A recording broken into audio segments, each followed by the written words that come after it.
चलिए जानते हैं आज की देश और दुनिया की सिलेक्टेड काम की और महत्वपूर्ण 50 बड़ी खबरों को सिर्फ 10 मिनट में। पर अभी तक आपने इस चैनल को सब्सक्राइब नहीं किया है तो सब्सक्राइब कर दें। राहुल गांधी ने सोमवार को जर्मनी दौरे के दौरान एक कार्यक्रम में कहा कि देश के संस्थागत ढांचे पर बड़े स्तर पर हमला हो रहा है। उनका आरोप है कि बीजेपी सरकार वोट चुराने की कोशिश कर रही है। उन्होंने मतदाता सूची में डुप्लीकेट वोटरों का मुद्दा भी उठाया और कहा कि इससे लोकतंत्र को नुकसान पहुंच रहा है। कांग्रेस सांसद इमरान मसूद ने बयान दिया है कि अगर प्रियंका गांधी प्रधानमंत्री बनती हैं तो वह बांग्लादेश को कड़ा और साफ जवाब देंगी। राजनीतिक दलों ने चुनाव आयोग को अपनी वित्तीय जानकारी सौंपी है। रिपोर्ट के मुताबिक बीजेपी के पास करीब 6,900 करोड़ रुपए का बैंक बैलेंस है, जबकि कांग्रेस के पास सिर्फ 53 करोड़ रुपए हैं। बताया गया है कि केंद्र और दिल्ली में बीजेपी की बैंक जमा राशि सबसे ज्यादा है। लोकसभा में विपक्ष के नेता राहुल गांधी ने एक बार फिर बीजेपी पर संविधान खत्म करने की साजिश रचने का आरोप लगाया है। उन्होंने कहा कि बीजेपी संविधान की मूल भावना को कमजोर करना चाहती है, जबकि संविधान सभी नागरिकों को समान अधिकार देता है। आम आदमी पार्टी के राज्यसभा सांसद संजय सिंह ने कहा है कि उत्तर प्रदेश में एसआईआर के नाम पर करीब 3.5 करोड़ वोट काटने की तैयारी की जा रही है। उन्होंने कहा कि अब उनकी लड़ाई वोट बचाने और संविधान बचाने की लड़ाई होगी। कर्नाटक के पूर्व मुख्यमंत्री बसवराज बोम्मई ने मनरेगा की जगह जी राम जी योजना को लेकर चल रही बहस के बीच कांग्रेस पर निशाना साधा है। उन्होंने आरोप लगाया कि राष्ट्रपिता महात्मा गांधी की हत्या कांग्रेस ने एक बार नहीं बल्कि कई बार की है और कांग्रेस राजनीतिक फायदे के लिए गांधी के नाम का इस्तेमाल करती है। किसान सम्मान दिवस के मौके पर मुख्यमंत्री योगी आदित्यनाथ ने किसानों को ट्रैक्टर की चाबी सौंपी और उनकी मेहनत को नमन किया। उन्होंने कहा कि किसान की ऊर्जा से धरती सोना उगलती है और सरकार की योजनाओं से उत्तर प्रदेश का किसान समृद्धि की ओर बढ़ रहा है। भारतीय जनता पार्टी ने राहुल गांधी के बर्लिन में दिए गए भाषण को लेकर उन पर हमला बोला है। बीजेपी नेताओं का कहना है कि राहुल गांधी देश में अराजकता फैलाने की कोशिश कर रहे हैं। बीजेपी नेता प्रदीप भंडारी ने आरोप लगाया कि कांग्रेस देश में अशांति चाहती है। नगर निगम चुनाव में उद्धव ठाकरे और राज ठाकरे के गठबंधन पर केंद्रीय मंत्री रामदास अठावले ने कहा कि दोनों सिर्फ राजनीति के लिए साथ आए हैं और यह स्वार्थ का गठबंधन है। उन्नाव रेप केस को लेकर राहुल गांधी ने कहा कि बलात्कारियों को जमानत मिल जाती है और पीड़िताओं के साथ अपराधियों जैसा व्यवहार होता है। उन्होंने सवाल किया कि यह कैसा न्याय है। राहुल गांधी ने कहा कि हम सिर्फ एक मृत अर्थव्यवस्था नहीं बल्कि ऐसी अमानवीय घटनाओं के साथ एक मृत समाज बनते जा रहे हैं। लोकतंत्र में असहमति की आवाज उठाना अधिकार है और उसे दबाना अपराध है। नितिन गडकरी के प्रदूषण वाले बयान की आम आदमी पार्टी के नेता सौरभ भारद्वाज ने तारीफ की। उन्होंने कहा कि कोई तो सच बोल रहा है। गडकरी ने प्रदूषण को लेकर अपने ही मंत्रालय पर सवाल उठाए थे। शिवसेना यूबीटी नेता उद्धव ठाकरे ने कहा कि वे एक साथ रहने के लिए साथ आए हैं और उनकी सोच एक है। उन्होंने आरोप लगाया कि दिल्ली में बैठे लोग उन्हें तोड़ने की कोशिश कर रहे हैं, लेकिन इस बार वे नहीं टूटेंगे। उन्होंने कहा कि सीटों का बंटवारा मायने नहीं रखता। मुंबई का मेयर मराठी ही होगा और वही उनका होगा। उन्होंने मराठियों के संघर्ष और बलिदान को याद करने की बात कही। राहुल गांधी ने सरकार पर निशाना साधते हुए कहा कि सरकार बड़े एकाधिकार को बढ़ावा दे रही है, जिसकी वजह से छोटे और मझोले कारोबार नौकरशाही और गलत जीएसटी नीतियों में फंसकर रह गए हैं। असम के मुख्यमंत्री हिमंत बिस्वा शर्मा ने कहा कि अगर राज्य में अवैध घुसपैठियों की संख्या 10% और बढ़ी तो असम अपने आप बांग्लादेश का हिस्सा बन जाएगा। उन्होंने कहा कि फिलहाल असम की करीब 40% आबादी बांग्लादेशी मूल के लोगों की है। अगर अभी इस पर ध्यान नहीं दिया गया तो आने वाले समय में हालात और ज्यादा गंभीर हो सकते हैं।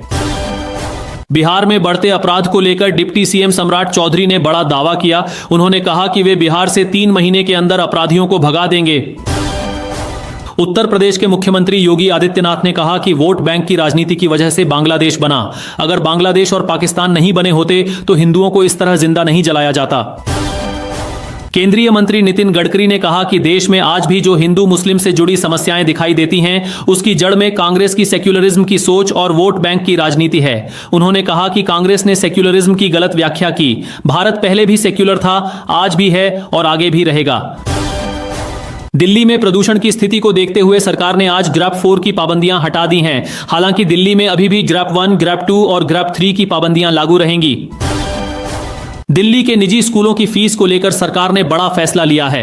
रेखा गुप्ता सरकार ने सत्र 2025-26 के लिए सभी निजी स्कूलों में school level fees regulation committee बनाना अनिवार्य कर दिया है। इससे स्कूल फीस तय करने में पारदर्शिता आएगी और अभिभावकों व शिक्षकों की भागीदारी भी जरूरी होगी।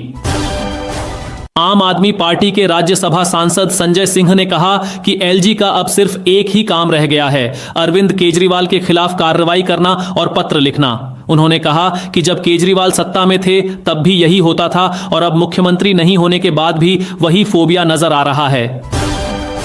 करीब 20 साल बाद उद्धव ठाकरे और राज ठाकरे एक साथ आए हैं और उन्होंने बीएमसी चुनाव मिलकर लड़ने का ऐलान किया है। उद्धव ठाकरे ने कहा कि वे साथ रहने के लिए साथ आए हैं। सोने और चांदी के दाम लगातार तीसरे दिन ऑल टाइम हाई पर पहुंच गए हैं। 24 दिसंबर को आईबीजे के मुताबिक सोना 344 रुपए बढ़कर 1,36,627 रुपए प्रति 10 ग्राम हो गया, जबकि चांदी 7,983 रुपए बढ़कर 2,18,983 रुपए प्रति किलो पहुंच गई। योगी आदित्यनाथ ने कहा कि कुछ लोग गाजा पट्टी के हालात पर तो आंसू बहाते हैं, लेकिन बांग्लादेश में दलित हिंदू युवाओं की हत्या पर चुप रहते हैं। उन्होंने कहा कि जब बांग्लादेशी और रोहिंग्या को यहां से बाहर निकाला जाएगा तो उनके समर्थन में कोई सामने ना आए, हर चीज की पूरी जांच की जाएगी। उत्तर प्रदेश पुलिस भर्ती एवं प्रोन्नति बोर्ड ने होमगार्ड भर्ती परीक्षा की तारीख घोषित कर दी है। इस भर्ती के तहत 41,000 पदों पर नियुक्ति होनी है। आधिकारिक जानकारी के मुताबिक परीक्षा अप्रैल 2026 में होगी। ऐसे में उम्मीदवारों के पास तैयारी के लिए करीब 4 महीने का समय है। अगर आपने अभी तक अपने आधार कार्ड और पैन कार्ड को लिंक नहीं किया है तो जल्दी कर लें। इसकी आखिरी तारीख 31 दिसंबर है और अब इसमें सिर्फ 9 दिन ही बचे हैं। अगर तय समय तक पैन को आधार से लिंक नहीं किया गया तो पैन कार्ड निष्क्रिय हो जाएगा और कई काम अटक सकते हैं। जर्मनी में एक सभा को संबोधित करते हुए राहुल गांधी ने बीजेपी पर देश की संस्थाओं पर कब्जा करने का आरोप लगाया। उन्होंने कहा कि लोकतांत्रिक संस्थाओं को कमजोर किया जा रहा है, जो देश के लिए ठीक नहीं है। मुख्यमंत्री योगी आदित्यनाथ ने बिना नाम लिए नेता प्रतिपक्ष अखिलेश यादव पर तंज कसा। उन्होंने कहा कि उन्हें लगता है कि यहां वाले बबुआ भी जल्द ही इंग्लैंड की सैर सपाटे पर निकल जाएंगे। उनके इस बयान को लेकर राजनीतिक हलकों में चर्चा तेज है। कांग्रेस सांसद इमरान मसूद ने बयान दिया है कि अगर प्रियंका गांधी प्रधानमंत्री बनती हैं तो वे इंदिरा गांधी की तरह पाकिस्तान को करारा जवाब देंगी। उनके इस बयान पर सियासत गर्मा गई है। बीजेपी प्रवक्ता शहजाद पूनावाला ने प्रेस कॉन्फ्रेंस कर इमरान मसूद के बयान पर पलटवार किया। उन्होंने कहा कि इमरान मसूद ने साफ कर दिया है कि अब उन्हें राहुल गांधी पर भरोसा नहीं रहा। अब उनका फोकस राहुल हटाओ और प्रियंका गांधी को प्रधानमंत्री बनाने पर है। कश्मीर और हिमाचल प्रदेश में बारिश और बर्फबारी के बाद उत्तर भारत में ठंड काफी बढ़ गई है। मौसम विभाग ने घने कोहरे और शीतलहर की चेतावनी जारी की है। पंजाब, उत्तर प्रदेश, हरियाणा, चंडीगढ़ और दिल्ली में इसका ज्यादा असर देखने को मिलेगा। वहीं पूर्वी उत्तर प्रदेश, मध्य प्रदेश, झारखंड और बिहार में भी कड़ाके की ठंड पड़ने की संभावना जताई गई है। ममता बनर्जी ने कहा कि वह अल्पसंख्यकों से अपील करती हैं कि सब लोग एकजुट रहें। उन्होंने कहा कि फैसला अब आप लोगों के हाथ में है। ममता बनर्जी का आरोप है कि बीजेपी अपने पैसे और ताकत के दम पर लोगों को बांटने की कोशिश कर रही है। उन्होंने कहा कि बीजेपी बंगाल में मुसलमानों के बीच फूट डालना चाहती है। ममता बनर्जी ने यह भी कहा कि बंगाल के बाद अब बीजेपी से दिल्ली भी छीनी जाएगी। दिल्ली में वीएचपी ने बांग्लादेशी हिंदू युवक दीपू की हत्या के विरोध में प्रदर्शन किया। इस घटना को लेकर भारी बवाल मचा और दिल्ली में बांग्लादेश हाई कमीशन के बाहर हिंदू संगठनों ने विरोध प्रदर्शन किया। कांग्रेस नेता प्रियंका गांधी के संभावित अमेरिका दौरे को लेकर सियासत तेज हो गई है। बीजेपी ने आरोप लगाया है कि प्रियंका गांधी मिशन मोड में अमेरिका जाकर भारत विरोधी लोगों से मुलाकात करेंगी और देश को बदनाम करने की कोशिश करेंगी। बीजेपी का कहना है कि यही रास्ता पहले राहुल गांधी भी अपना चुके हैं।